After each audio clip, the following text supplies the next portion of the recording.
Bhojpuri superstar Dinesh Lal Nirahua का एक गाना वायरल हुआ था कि प्यार ना है जाने ला कि गोर बाकी करिया जाके समा जाला दिल के भितरिया। इसी का रीमेक किसी ने बनाया कि प्यार ना है जाने ला कि बूढ़ बाकी जवान जाके समा जाला दिल के भितरिया। इस गाने को मैं इसलिए गा रहा हूं कि उत्तर प्रदेश के बलिया जिले से एक बहुत ही बड़ी खबर आ रही है कि जहां एक अपने से दोगुने उम्र के लड़के ने अपनी प्रेमिका के साथ मिलकर प्रेमिका के पति को जान से मार दिया और उसके 6-6 टुकड़े काट कर बागीचे में फेंक दिया।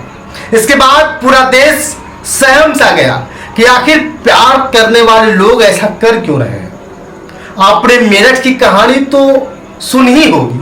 मेरठ की कहानी जो ड्रम कांड से मशहूर हुई, अभी भी उसके बारे में लोग सोच सोच करके परेशान सा रहते हैं कहीं ऐसा ना हो भैया कि हमारी मेहरिया भी ऐसा कर डाले। मैं बार बार कहता रहा हूं कि ऐसे लोगों से सावधान रहिएगा। अगर सच में आपकी बीवी आपकी नौजवान हो या बूढ़ी हो, मैटर नहीं करता। मैटर ये करता है कि आप उसे कितना प्यार करते हैं। मैटर ये करता है कि आप कितना उसे देखभाल करते हैं। और न देखभाल की वजह से या दूर जाने की वजह से अक्सर औरतें बदल सी जाती हैं। ड्रम कांड में हुआ यूं ही कि हस्बैंड उसका बाहर था। मुस्कान नाम की महिला ने सौरभ नाम के प्रेमी के साथ मिलकर अपने ही हस्बैंड को ड्रम में चुनवा दिया था। पहले बाकायदे उसकी जान मारी, उसको काटा और काटने के बाद ड्रम में सीमेंट भरकर चुनवा दिया था। पूरे देश में वायरल हुआ। लेकिन जब से उत्तर प्रदेश के बलिया जिले में घटना हुई है कि एक बीआरओ पद से अधिकारी जब रिटायर्ड होता है और रिटायर्ड होने के बाद जब घर आता है तो कुछ सालों बाद उसको भी उसकी पत्नी ने काट कर फेंकवा दिया। कहानी को अंत तक जानिएगा। बहुत ही मजेदार कहानी है, क्योंकि आज के जमाने में किसी पर विश्वास करना बड़ा ही मुश्किल है, चाहे आपकी पत्नी हो या आपकी प्रेमिका। कब आपके साथ धोखा दे जाए, आपको हमेशा सावधान और चौकन्ना रहने की जरूरत है। सभी बीवियां, सभी पत्नियां ऐसी नहीं होती हैं।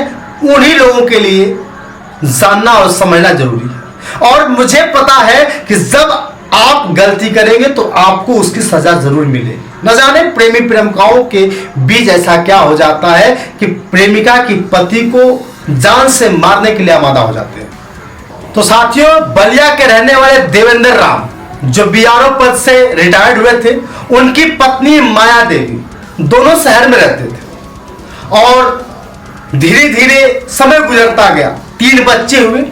बड़ी बेटी दिल्ली में काम करती है, छोटी बेटी नोएडा में काम करती है। एक बेटा जो नीट की पढ़ाई कर रहा है, तैयारी कर रहा है। दोनों में बहुत दिनों तक चल रहा था। लेकिन माया देवी शहर में अकेली रहती थी, क्योंकि बेटियां अलग हो गई थी, पढ़ने चली गई थी, और बेटा भी अलग हो गया था। अब माया देवी अकेले, जिसकी उम्र 44 साल है, समझ लीजिए 44 साल की माया देवी अकेले घर पर रहती थी। इसी बीच ट्रक ड्राइवर आता है जिसकी उम्र मात्र 23 साल। 23 साल की उम्र का लड़का ट्रक ड्राइवर जाता है और किसी भी बहाने माया देवी से मुलाकात हो जाती है और दोनों खूब एक दूसरे को प्यार करने लगते हैं। और प्यार इस तरह से परवान चढ़ा कि ना तो माया देवी ट्रक ड्राइवर के बिना रह पाती थी, ना ट्रक ड्राइवर माया देवी के बिना। दोनों दलित थे और माया देवी धीरे धीरे धीरे ट्रक ड्राइवर के बिना अकेला महसूस करने लगे। इधर जो बीआरओ देवेंद्र राम है वो घर आकर रहने लगे, माया देवी से खिन्न होने लगे। ट्रक ड्राइवर और माया देवी की कहानी इस तरह से वायरल हुई कि पूरे गांव में फैल गई कि ट्रक ड्राइवर आता है, माया देवी के साथ कई दिनों तक रात गुजारता है, समय गुजारता है। फिर क्या, धीरे धीरे माया देवी और देवेंद्र राम यानी कि उनकी पत्नी और पति के बीच झगड़ा होने शुरू हुए। और झगड़ा होते हुए माया देवी शहर चली गई और देवेंद्र राम घर रह गए।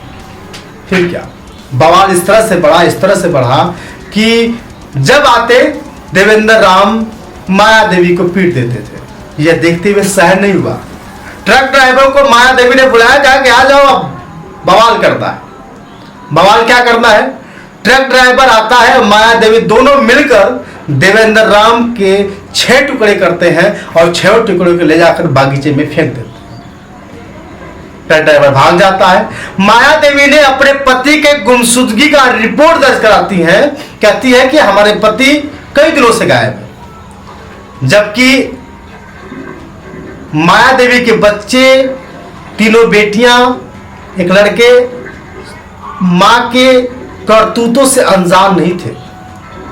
सब लोगों को शक था कि मेरी मां गलत है, इसलिए रिपोर्ट दर्ज कराने के लिए गई तो थी। गुमशुदगी का रिपोर्ट तो दर्ज हुआ, लेकिन जब माया देवी के बच्चे को पता चला कि मेरे पिता गायब हो गए हैं, तो शक पूरा का पूरा माया देवी के ऊपर चला गया।